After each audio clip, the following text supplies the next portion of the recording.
Hi YouTube, Darth here. This is Yes or No, a weapon review series where I give a clear and concise answer as to what weapons you should be using in Battlefield. Today I'm returning to Battlefield 4 to answer some of the requests I had piled up about 2 years ago and continue the list. At the top was the AK-5C Carbine, which is one of my most used weapons in Battlefield 4.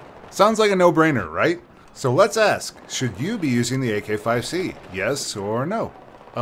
Maybe?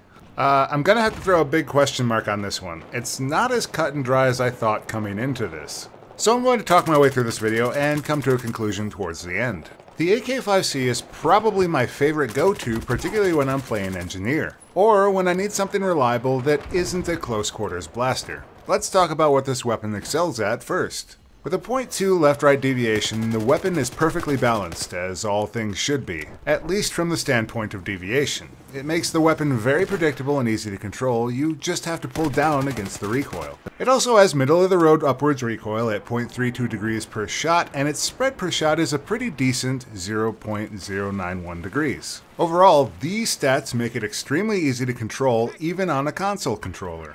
The first shot recoil multiplier on the AK-5C is just 1.65. This is the lowest among the carbines, and with the exception of the LMGs, one of the lowest in Battlefield 4, period. This is just another contributing factor to the high degree of accuracy this weapon has. Clocking in at a blazing fast 1.95 seconds to reload with a round in the magazine, the AK-5C is one of the fastest reloading automatics in the game. In the carbines, it's only beaten by the ACWR and M4 in reload speed. Its empty reload is not much worse at 2.4 seconds, again one of the best times in the game for an empty.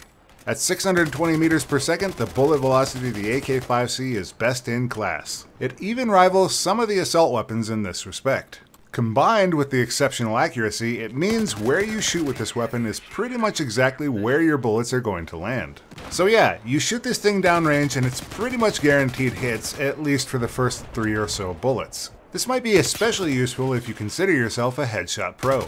But there are some detractors to the AK-5C that weigh it down. The AK-5C has one of the worst times to kill among the carbines, and it's quite bad compared to most automatics. At a minimum time to kill of 345 milliseconds, it pays for its accuracy by being a very slow killer. You'll find yourself losing every heads up if you didn't get the initiative. If you can get that first bullet in, you're probably going to win through sheer volume of accurate fire.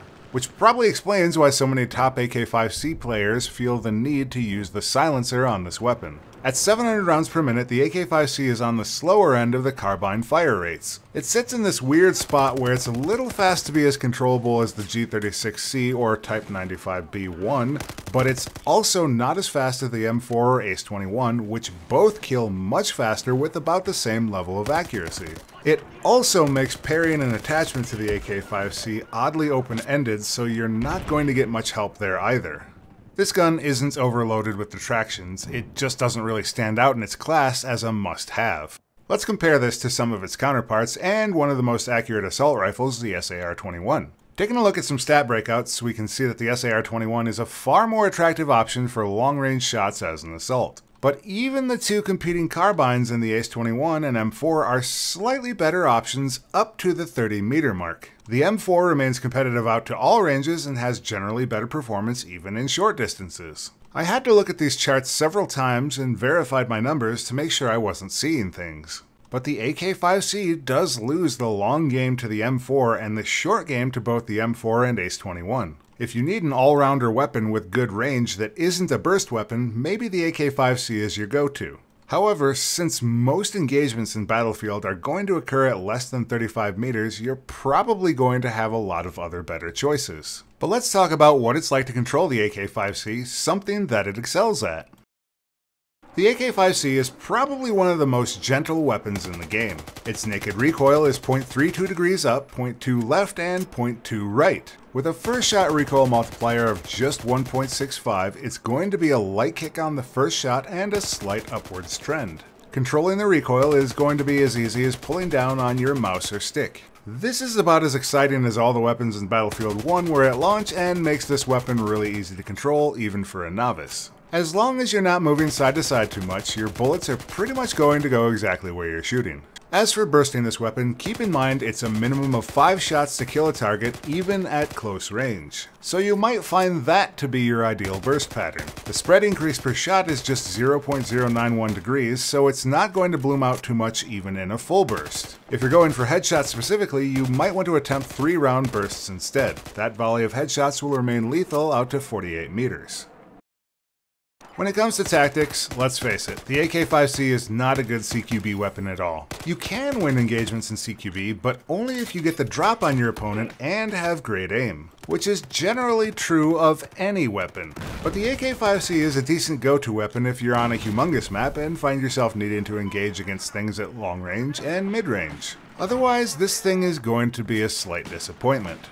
If you find yourself in CQB, I suppose you can try going for headshots and make use of the good accuracy that this weapon has. I find that carefully aimed shots generally requires not being surprised, so a tugs would definitely help out in that department. You'll also want to take advantage of the hipfire bonuses of carbines and try to hipfire in surprise engagements. Unfortunately, that means giving up on accuracy for time, which is not always an easy call to make. Your best bet with the AK-5C is to reserve it for only large conquest maps like Giants of Karelia, Caspian Border, and Whiteout.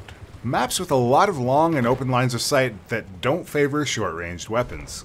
Particularly maps without easy cover for enemies to get into, as the bullets to kill jumps up to 7 at long ranges on the AK-5C, and you're not likely to get those kills given the inaccuracy and time requirements of long bursts.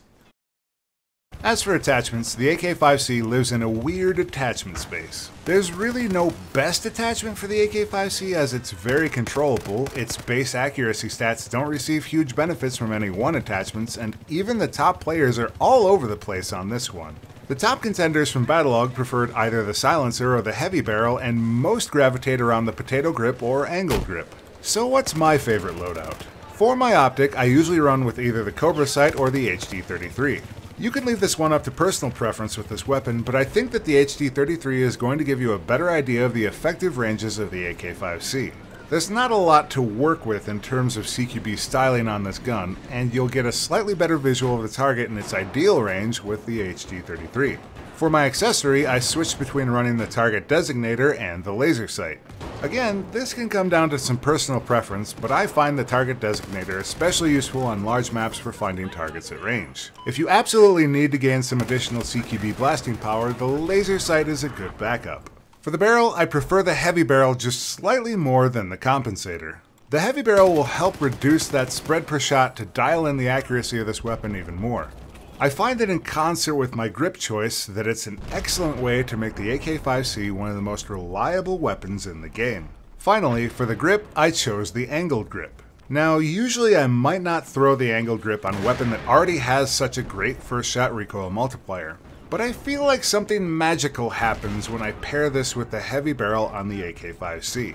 Maybe it just makes that second headshot that much easier to pull off. I can't quite put my finger on it.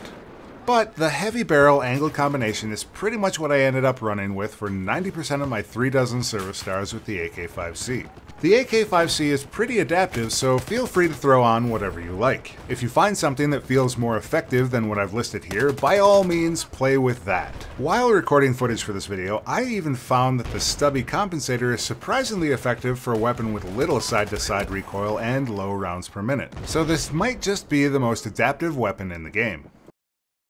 I've talked about the good, I've talked about the bad. The AK-5C is one of the most reliable weapons in the game, but it's also going to be outclassed by its counterparts. But for the purpose of this video, we're going to need a verdict here. Should you be using the AK-5C? Yes or no? This pains me to do this, but I'm going to call this a no.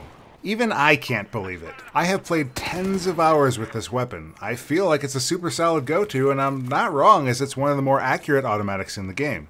But I think it's a good starting weapon, and once you learn how to control recoil, it should be abandoned for weapons with much better time to kill. Because unfortunately in a game this mature in its life cycle, you're going to be finding yourself losing to a lot of faster killing weapons. If you want a carbine that is reliable at range and good in the short game, I highly recommend the M4. It reloads fast, has good hip fire, and the 3-round burst naturally lends itself to headshot kills. It takes some adjustment as it is a burst weapon and can fail you in surprising ways. Check out my yes or no video on that weapon for more pointers on the M4. If the M4 is too spooky for you, you can definitely go with the Ace-21 CQB. With 36 rounds to play with, you can load the Ace-21 on CTE Sunday and fire it all week. It brings plenty of accuracy and decent enough CQB performance to hang in there with most weapons. That's it for this episode of Yes or No. If there's something you think I missed, or if you have a particularly different take on the AK-5C, please let me know in the comments below.